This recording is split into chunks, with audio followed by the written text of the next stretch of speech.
لا خير في كثير من نجواهم إلا من أمر بصدقة أو معروف أو إصلاح بين الناس ومن يفعل ذلك ابتغاء مرضات الله فسوف نؤتيه أجرا عظيما.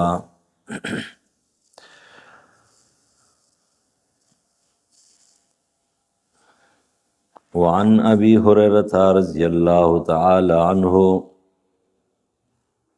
عن النبي صلى الله عليه وسلم قال: إن الرجل ليتكلم بالكلمة ما يتبين فيها يزل بها في النار أبعد مما بين المشرق والمغرب. وفي لفظ الترمذي: إن الرجل ليتكلم بالكلمة لا يرى بها بأسا يهوي بها 70 خريفا في النار.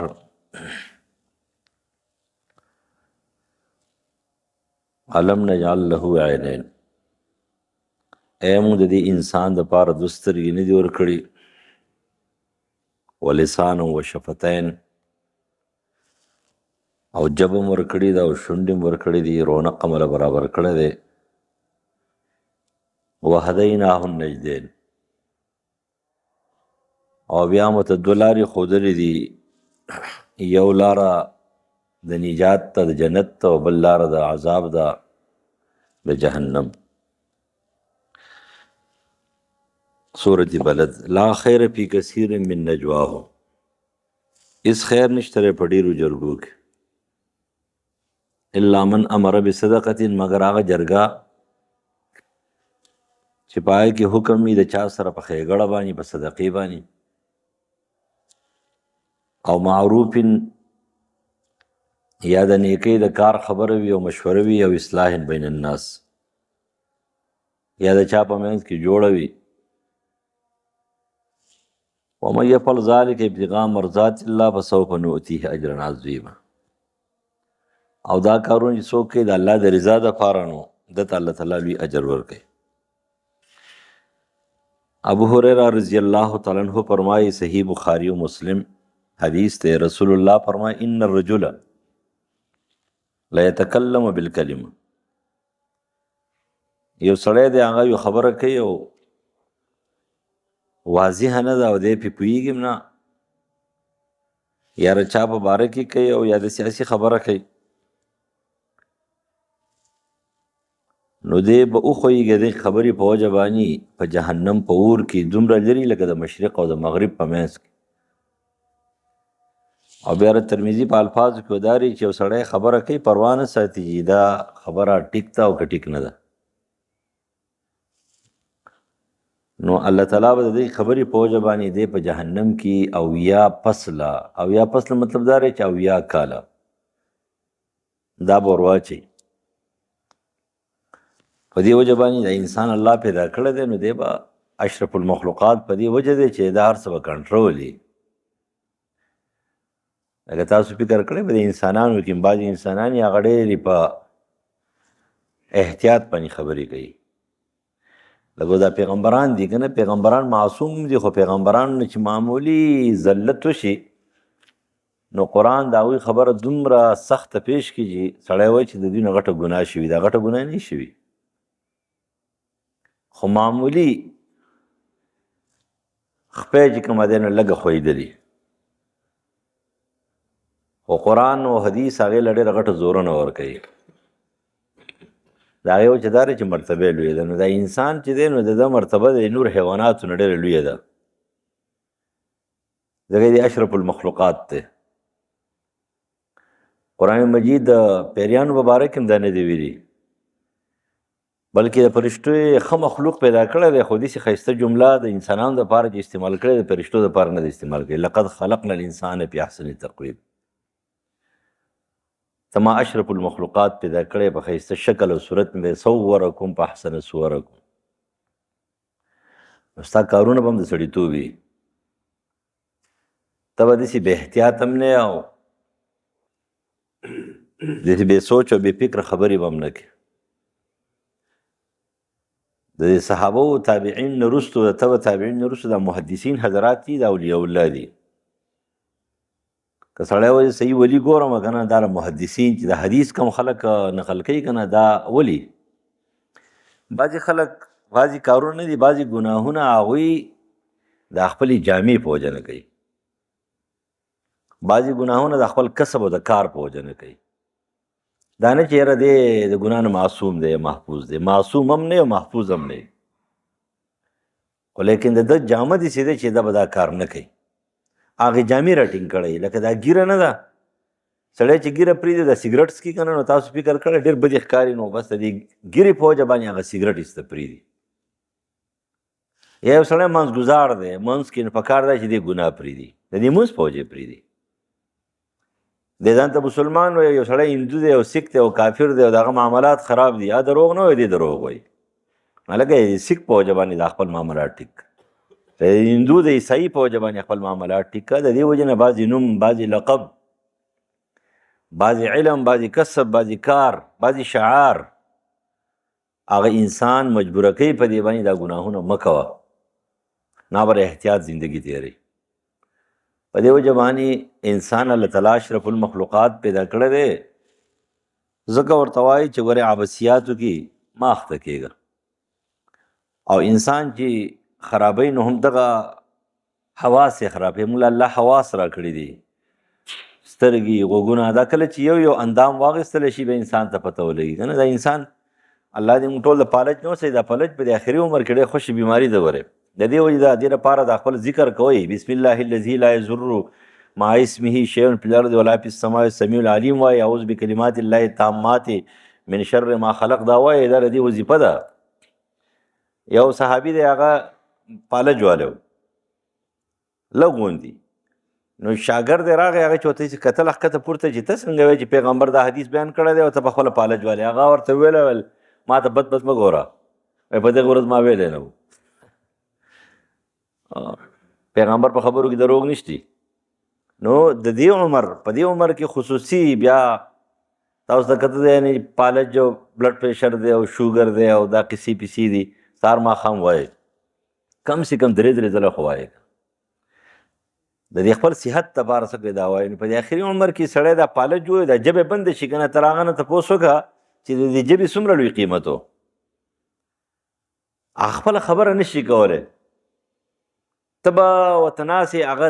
کوشش پکې ده په خبره ځان پوه کړم، ته پوهېږې نه، هغه له به قار ورځي یا به غوسه کېږي یا به خفه کېږي. لیکن دا زبان ژبه یې نه ده کټ کړي، صرف د ژبې نه هغه طاقت تو د ګویایي اخیستلی دی خبرو. انسان باندې څومره بوج وي، څومره ثقالت وي، څومره مسله پریشاني وي. الله تعالی وایي ما تعالی سترګې در کړي دي، ما تعالی ژبه در کړي ده، شونډې مې در کړي. دا شونډې چې د انسان نه وي دا دومره بدشکله وي چې په جهنم کې د بدشکله انسان شکل هم داسې ښودلی ده، شونډې به چې کوم نه وي، شونډې به کټي، یو یې په سر اغوښتي، یو یې نامه ته رسېدلي. د انسان دا خوله او د انسان دا مخ، تاسو ته پته ده دا په دې پوزه او په دې شونډو په دې سترګو باندې په دې 3 خبرو باندې چې کوم د انسان دا مخ ښایسته دی. که دا سترګې کږې وږې شي دجال ته جوړ شي، او چې دا پوزه اخوا دېخوا شي انسان نه چې کوم دی ځناور جوړ شي، شونډې کټ شي، بس بدشکله ښکاري وي. ځکه الله وایي ما تعالی سترګې در کړې دي، ما تعالی چې کوم دی شونډې، دا 3 خبرې ذکر کوي که نه. ژبه ده، ژبې نه مراد شونډې. د الله تعالی ډېر لوی نعمتونه دي. په دې وجه باندې دا صحیح استعمالول پکار دي. هسې نه چې په دې حواسو کې چې الله زمونږ دپاره راکړي دي او مونږ یې غلط استعمال کو، په دې باندې ګیر شو. حدیث کې راځي یو صحابي راغی نبی علیه السلام ته فرمایي چې دلني علی عمل يدخل الجنه، ما ته داسې عمل وښیه چې زه د هغې په وجه باندې جنت ته لاړ شم. جنت ته خو سړی په کلمه ځي، په ایمان باندې ځي، د الله په رحمت باندې ځي، خو د اعمالو باندې الله راضي کېږي. چې الله راضي نه شي ته بس چر جنت داخلېږي. رسول الله ورته وایي امسک هذا، خپلې ژبې مبارکې ته اشاره وکړه، امسک هذا، ژبه دې قابو کا، ژبه دې بې قابو نه شي. وری شترې بې مهار در نه جوړ نه شي، دې ته واګې واچوه. نو هغه دوباره تپوس وکړو، نو هغه ورته بیا وایي نبي علیه السلام ثقلتک امک وهل یکب الناس علی مناخر فی النار الا حصائد الالسن. وایي مور دې مړه شه، دا د عربۍ هسې تیزي او د زورنې خبره یي. مور دې مړه شه، تا ته پته نشته دی چې په مخه په جهنم کې نسکور چې غورځېږي د ژبې د لاسه غورځېږي. او ته زما نه تپوس کې د هغه شي مطلب دا دی ستا خو عقیده ټیک ده، نور اعمال هم ټیک دي، واقعي دا خبره بالکل 100% صحیح ده. وره خبر روجهداري، خبر حاجي وي، خبر عمرې والی وي، تلاوت گزار به وي، مانځ گزار به وي، ذاکر به وي، ولیکن ژبه به کنټرول کې نه وي. ژبه دا به کنټرول کې. زه بار بار تاسو ته وایم که نه، د امام بخاري دا یوه خبره ډېره اهمه خبره ده. امام بخاري رحمت الله علیه هغه خپله خبره نقل کوي چې ما په ټول عمر کې غیبت نه دی کړی. امام قسطلاني خپل بخاري په شرح کې ارشاد الساری کې نقل کوي، اوم په دې 9 صفحه جلد نمبر 1 باندې چې امام بخاري رحم الله فرمایي چې من سمعت ان الغیبة حرام مغتبت، چې کله ما واورېدل په دې کې اکثر خلک وایي یار کله ما دا حدیث واورېدل، دغه حدیث نه دی اورېدلی، حدیث موضوعي دی، پای باندې ډېر غټ کلام دی چې الغیبة اشد من الزنا. کتابونو کې شته خو په هغې کې خبره امام بخاري چې حدیث نه نقل کوي. سورت حجرات یې واورېدو، چې کله ما سورت حجرات واورېدلو چې غیبت ډېر خطرناک حرام شی دی، مغتب تو ما غیبت نه دی کړی او زما دا یقین دی چې سبا ما ته عملنامه ملاویږي، زما په عملنامه کې به غیبت نه. او دا خبره ور ډېر اهمه خبره ده ځکه چې ډېر مانځګزار دي خو لیکن ډېر سخت غیبت کوي. سلام وګرځئ جماعت کې ناسي استبسو راتاو شي او بل ته شروع وکړي مذاکره کو، مذاکره کې غیبت کوي. راځي مشوره کو، په مشوره کې غیبت کوي. ده که نه تاسو ته لږ خیر دی هغه پټ وایي چې چېرته به جب کې ورته څه موبایل کې دی یا ریکارډر او وروسته د دې زبرګ دا ریکارډ ته واورئ ده به کې څه ویلي دي. غیبت کړی دی که نه. د دې بیمارۍ نه ساتل ځان اول زما او په دې ستاسو ډېر ګران کار دی. د دې نه ځان ساتل پکار دی. دا داسې بیماري ده سړی تباه کوي، سړی هلاک کوي، سړي ملا ماتوي، ریړ کې هډ یې سړي ختموي. نو ځکه یې وویله چې نبي علیه السلام ته فرمایي چې مور دې مړه شه تا ته پته نشته دی چې پړ مخ په دې جهنم کې پراته دي، نو دا د دې ژبې لو کړی شوي خلک دی. په دې وجه رسول الله وفرمیل چې مونږه لاابالیان شو، کله کله خبرې کوو پروا نه ساتو او د هغې خبرې په وجه باندې الله تعالی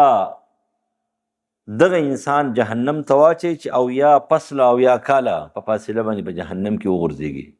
نو چې دومره یخ ته وغورځېږي د هغې نه بیا راوچتېږي نو کومه زمانه به الله تعالی دې مونږ د دې ژبې د فتنې نه وساتي. په دې وجه باندې امام ابن قیم رحم الله نقل کوي نور علما چې ابوبکر صدیق رضی الله تعالی عنہ به ویل دا خپله ژبه به ونیوله او بیا به ویل یقول هذا الذي اوردني الموارد. چا ورته ویل ته را ژبه خپله ډېره نیسي او راکاږې ورته وایي چې ژبې او ورته ویل دا به ما جهنم ته اچوي، دا ژبه دا به زما د جهنم سبب جوړېږي، ځکه وله سزا ورکوم چې راته یادوي. عبدالله بن عباس رضی الله عنه فرمایي ابه خپله ژبه مبارکه ونیوله ویل به ویحک قل خیرا، ای ژبې هلاکه شي خیر وایه، تغنم کامیابه بشي، او اسکت عن سوء تسلم، یا به چې کومه دی چپ شه محفوظ به پاتې شي، والا فاعلم انک ستندم، او سبا لکه زه خپیمانه یم که نه ستا په لاس به پښیمانه یم، ته به خپیمانه یې او زه به خپیمانه یم، ځکه ته ما غلطه استعمال کړي او د هغې د وجې نه به زما دپاره ډېره لویه مسله وي، ډېره لویه پریشاني وي. عبدالله زید مسعود رضی الله تعالی عنہ فرمایي یحلف بالله الذي لا اله الا هو ما على الارض شيء احوج الى طول السن من لسان. اول په دې مخ د ځمکې وایي چې ډېر جیل ته اچول چې پکار دي که نه چې دا ژبه پکار ده. ځکه نبی علیه السلام فرمایي چې من کان یؤمن بالله والیوم الاخر فلیقل خیرا ولیصمت، و چې څوک الله مني او آخرت مني په دې باندې ایمان دی نو دې ښه خبرې کوي، که نه نو بیا خو دې غلی شي. نو ځکه ابن مسعود رضی الله عنه فرمایي چې په مخ د ځمکې باندې جیل ته چې اچول پکار دي دا ژبه اچول پکار دي چې دا په جیل کې وي بس، ځکه دا څومره ګناهونه دي که نه دې د لاسه کېږي، ظلم د دې د لاسه کېږي، دروغ ګواهي په دې باندې کېږي، د کفر کلمه په دې ویلې کېږي، د الله او د رسول په شان ګستاخي په ژبه باندې کېږي، انکار په ژبه باندې کېږي، اقرار په ژبه باندې کېږي،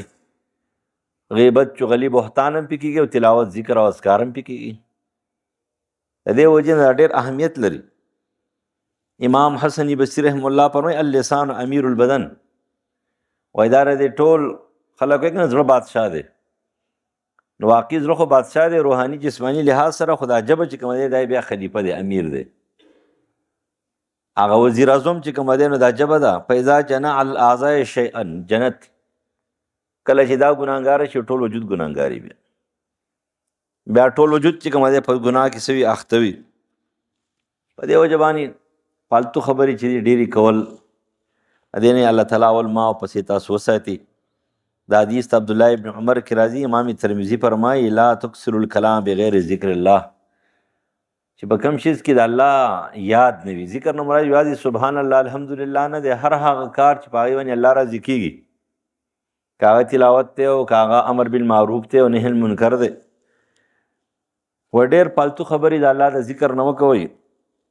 فإن کثرة الکلام بغیر ذکر الله قسوة للقلب، ځکه دا پالتو خبرې چې زړه سختوي. وإن ابعد الناس عن الله القلب القاسي، د الله د رحمت نه په څنګ انسان هغه دی د هغه زړه سخت وي.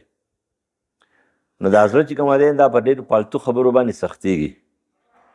ټول عمر یې دا پالتو خبرې کړي، انجام ته چې وګوره حیران به شي. موږ وکتل که نه د دې خلکو انجام چې دا پالتو خبرې کړي دي که نه، آخر کې کلمه هم نصیب نشي، ذکر هم نصیب نشي وری. دا نیکان صالحان چې وګنه الله تعالی دوی ته ډېر ښایسته ټایم ورکړی، دا یو قدرتي خبره ده چې الله تعالی هغه ته موقع ورکړي د لا اله الا الله. عظیم خلک داسې وفات شوي دي او دغه شان دي شوي دي چې کله د هغوی ژبه کنټرولي. یحیی زید معین رحمه الله چې دی نو هغه د وفات کېدو په ټایم کې د مدینې نه بهر راوتلو که نه هغې اوښ باندې سور کړی دی او وایي ما خپلې کلي ته ویسئ، او په دغه ټایم کې سترګې پټې شوې، نبي علیه السلام ته په خوب کې راغی، ورته وایي چې یحیی حیاک الله، د مرګ نه پس د هغه بیا حیاک الله، دا یحیی چې کوم دی د هغه بیا لقب شو. و چې الله دې ژوندی که او څه کوې ټول عمر دې د حدیثو خدمت کړی، د قرآن حدیث دې ژوندي کړي دي او ته اوس مدینه پرېږدې روانې بل طرف ته، او چې کله سترګې وغړېدې نو واپس یې کړو، ول ما واپس ویسې. یو مسجد نبوي دروازې سره مې کېدی، وړاندې مه خوځوئ. بس په هغه باندې اثرات خو شروع شو د مرګ. لوی لوی محدثین شاګردان یې ناست دي، اوس تلقین ورته څنګه وکړو؟ نو یو هوښیار شاګرد چې کوم دی بل شاګرد ته اشاره وکړي چې دغه حدیث وایه غلطو سند یې غلط که اوس په خپله استاد قار شي. نو اوس هم استادانو مونږ ته خو هغه دا خبره حدیث او راوي هم نه دی معلوم ما ته معلوم دی الحمدلله، خو لیکن خبره دا چې مونږ ته نه دی معلوم. نو چې کله هغه سند غلط وایو نو د زر ګوته اوچته کړه، حدثنا فلان فلان عن معاذ بن جبل رضی الله تعالی من کان آخر کلامه، ګوته اوس اوچته کړه لا اله الا الله محمد رسول الله دخل الجنه. دخل الجنه ته ونه وایو کلمې پوره کړې ته روح ته لاړ، وایي غلط دی وایو حدیثو، حدیث داسې دی تا نه بیا هېر شوی دی. دا خلکو دې خلقو ته الله تعالی ولې د آخري وخت کې داسې ورکوله؟ زمونږ دا خو چې کومه دی نو دا خو په آخر وخت کې څوک کنځلي کوي او څوک څه کوي او څوک څه کوي، د هغې وجه دا رایي ټول عمر یې چې کوي دغه بکواس کړی دی. خپلې ژبې د خپل خاتمې دپاره کنټرول کول غواړي چې د اخره خاتمه هم چې کومه دی نو دا ټیک شي، او دا یاد ساتئ ګوره تش په دې باندې کار نه کوي یو سړی وایي چې راشه لا اله الا الله زه وتومه چې په آخر وخت کې ووایم یا په قبر کې چې یا من ربک جواب وکړم نه دا نشي تش په ټاکرۍ سره مطالعه پاکستان پرچه خو نه ده چې تا والا مطالعه پاکستان ټول نوټ په یاد کړی دی پرچه کې به ولیکې هغه شی نه دی دا عقیده غواړي نظریه غواړي اندرون برابر غواړي خود به خود ته الله یادوي تا به دغې غم نه الله تعالی خلاصوي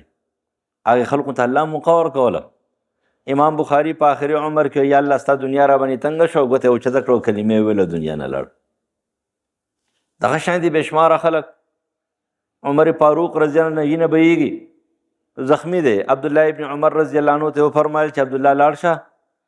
او مور ابۍ ته وایه عایشه صدیقه رضی الله عنها ته وایه چې ته ما د نبي علیه السلام په خوا کې پرېږدې هغه لاړو او چې کله ورته ولاړ چې دا قبر خو ما د ځان دپاره پرېښی و مطلب دا دی چې الله تعالی د ده لپاره منتخب کړی و چې ما ورکوله هغه واپس راغی ورته ویلی چې بلکل چې دی نو هغه اعلان ابۍ وکړو وایي چې ته به هلتې ښخ شي ډېر زیات خوشحاله شو بس وایي دغه یو ارمان و بس پوره شو بیا ورته وویله وایي که زه مړ شومه بیا پسې هم ورشه ویل چې ولې کیدای شي زه ژوندی یم زما د دې ژوند په وجه باندې هغې دا خبره کړي او بیا زه وفات شم او هغه بدلی شي ځکه چې کله د انسان مخامخ وي که نه نو دا یو شان دي او چې کله دنیا نه لاړ شي که نه څوک ورته بیا ګوري هم نه تپوس هم نه کوي دا ټوله دنیا چې که ظاهر مخ چې کومه دی نو څه دي خلک دی بس چې مخامخ څه وو بیا وو که نه نو نو هغه ویل چې بیا دې تپوس وکړه نو چې بیا کله اوس هغه وفات کېدلو نو دغه د هغه ټایم و بس سیده دا خبره هغه ته وکړه او دویمه خبره ته دا وکړه چې ما باندې 83,083 درهم د بیت المال نه ما اخیستي دي بیت المال نه تنخواګانې اخیستې وي ما دا اخیستلي دا به ته ورکړې خپل جایداد به خرڅ کړې ټول به ورکړې که پوره نه شو بیا زما خاندان ته به ووایې او که زما خاندان پوره نه کړو قریشو ته ووایې قریشو پوره نه کړو نو بیا د چا نه تپوس مه کوه بل چا نه مطالبه مه کوه بس دا ادا که او سره کلمه وویله چې وفات شو دا عظیم خلک وو دا د دې خبرې نښه شوه چې بله دنیا شته د دې خبرې نښه شوه چې بله دنیا شته لہذا موږ خپل ژبه کنټرول کې نه ساتو دغه حال وي په دې وجه باندې محمد زید عجلان رحمه الله فرمایي انما الکلام اربعة د انسان دپاره خبرې څلور دي بس د دې نه اخوا ګډې وډې مه وایي نمبر 1 تذکر الله د الله ذکر دی دویم تلاوت د قرآن مجید دی دریم د علم مکالمې دي او خبرې دي او دریم د دنیا په باره کې د پیدې خبرې دي د دنیا تجارت دی او که معاملات دي او که ګټه ده او که آبادي ده او که تعمیرات دي په صحیح طریقې په جایز طریقې دا څلور کار زموږ دپاره دي په دې کې به خبرې کوو د دې نه اخوا چې دي دا څه شعبسیات دي زموږ دپاره وبال دی د سبا دپاره په دې وجه رسول الله فرمایي چې لا یستقیم ایمان عبد حتی یستقیم قلبه د چا زړه نه برابر ایمان نه برابر او چې د چا زړه نه برابر د هغه ژبه نه برابر او چې د چا ژبه نه برابر هر څه ګډوډي نن زموږ ژبې ټولې ګډې وډې دي د دې وجې نه د ژبې دپاره بې شماره آفات دي او د هغې آفاتو نه ځان ساتل پکار دي نمبر 1 آفت ادارې من حسن اسلام المرء ترک ما لا یعنی رسول الله فرمایي بې پیدې خبرې سړی کوي نه پکې د دین پیدا وي نه پکې د دنیا جایزه پیدا وي نو دغې خبرو ته څه وایي دې ته ما لا یعنی وایي دا پلتو خبرې دي د انسان دپاره وبال دی دویم نمبر آفت د ژبې هغه دی چې خوص بالباطل په بدعاتو باندې لیکل کوي په غلطو نظریو لیکل کوي خپل عقیدې خلاف لیکل کوي دې عبثیات ته دې باطلو ته څه ویلی کېږي دا د ژبې لوی آفت دی د دې نه به ځان ساتي لا تؤذوا عباد الله چاته به ضرر نه رسي دریم نمبر آفت دی فحش خبرې کول کنځلي کول ردي بدي چاته ویل لکه رسول الله فرمایي لعن المسلم كقتله دی که نه مسلمان مې لعنت ویل دي لکه د هغه قتل کول لیس المؤمن بالطعان ولا لعان ولا فاحش ولا بذی ځان ته یو سړی مؤمن وی دی او په چا باندې طعن مان نه کوي دی به لعنتونه نه لګي دی به فاحش هم نه دی به سپکې خبرې په چا پسې نه کوي ځان ته مسلمان هم او دا خبرې هم کوي او څلورم آفت هغه دی چې هغه کثرت المزاح ټوقې دي او خندا ده او مسخرې دي ویل لکل همزة لمزه دی ټول عمر په دې کې تیر کړی دی او بیا په آخر کې په داسې بد مرګ باندې مړ شي که نه بیا هم خلک وایي یاره ول ډېر ښه سړی و څنګه ښه سړی و ټول عمر خلک خندولي برناقه وای خلک هم خوشحاله کړي دي لکه دروغ دی ویله او شریعت خلاف کارونه دي کول او شریعت دغه منع کړی او ته خلک دي خوشحاله کړي دا خو ستا د ژبې پته به هلتې لګي او بیا د ټول نه غټ آفت د ژبې هغه غیبت دی او چغلي ده الزامات دي د دې وجه نه ایاکم والغیبته فان الغیبته چې غیبت نه ځان ساتئ ځکه غیبت ډېر خطرناک ګناه ده د دې نه ځان ساتئ او چې کله یو سړی غیبت کوي که نه نو د دې بخښنه نه کي هدایت ساتئ د غیبت والا بخښنه به ته څنګه غواړې زه کله کله سوچ کوم زموږ یو مولوي صاحب و ما تاسو ته مخکې ویلو داسې عجیبه سیده ساده مسلمانو چې هغه یو ځل ورته یو کس ویلی که ته زموږ سره اوس نه ګرځې اول یاره بس دی یو ځل مې توبې ایستلې دي معافي مې غوښتلې ده د هغې خلکو نه چا غیبت مې کړی و بیا یاره معافي بیا ما نه معاف کوي او ستا چې په لار روان یم نو ستا بل کار نه د غیبت نو که زه څه ویم هم نه نو زه خو اورم نو یو ځل مې ترې معافي غوښتلې ده وایي دوباره ما نه معاف کوي وایي د دې وجه ښه خبره دا ده چې ستا نه لرې یم په څنګ وایي نو هغه سره چېرته هم نه ګرځېدو حال دا دی چې 8 کاله ورسره ګرځېدلی خو بیا ولې ستا سره نه ګرځم یاره ته غیبت کې زه دومره مسلمان نه یم دومره غټو چې دومره ذکرونه مې دي دومره تلاوتونه مې دي هلتې به هغوی له ورکوم جهنم ته ما اچې زما دومره عبادت نشته نن مونږ خوشحالي کېږو مونږ خو په دې محفل باندې خوشحاله کېږو هسې ټونګۍ سړي له ورکوو چې دې څه ووایي شروع وکړي پلانکي پسې زمونږ د محفلو رونق چې کومه دی نو سره ادار الله تعالی دې زمونږ ژبې کنټرول کړي وری او الله دې زمونږ محفلې چې کومه دی نو دا علمي د ذکر او د الله د خوف او د یرې محفلې وګرځوي او الله تعالی دې مونږ محفوظ کړي زمونږ د الله حفاظت وکړي ډېر کسانو پات شوي دي او څه بیماران دي دعا ورته وکړئ احمد لا پات شوی دی د جومات لوی خدمت یې کړی دی د هغه دپاره خصوصي دعا وکړئ برکلي کې زنانه پرونو پات شوي ده او ممتاز اخونده ده ابل پرونو پات شوی دی نور په دې کلي علاقه کې ډېر خلکو پات شوي دي یا الله ټول معاف کې بخشش نصیب کې قبر د عذاب جهنم د عذاب نه بچ کړي جنت فردوس نصیب کړي د رحم او د کرم معامله ورسره وکړي ستا بندګان دي عاجز دي تاله درغلي دي پروردګاره ته پرې رحم وکړي یا الله ته معاف کړي ته بخشش نصیب کړي یا الله بیماران دي ستا بندګان دي عاجز دي شفای کامله عاجله وله ورکړي الهو العالمین ډېر بیماران دي درخواستونه یې کړي دي چا کینسر دی ماشومان دي شفای کامله عاجله وله ورکړي څه مشران دي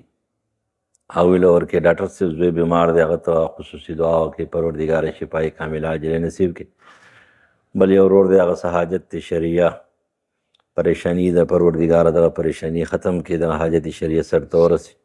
نور څه مسایل دي چا پریشانیانې دي بهر دننه د وطن نه بهر دي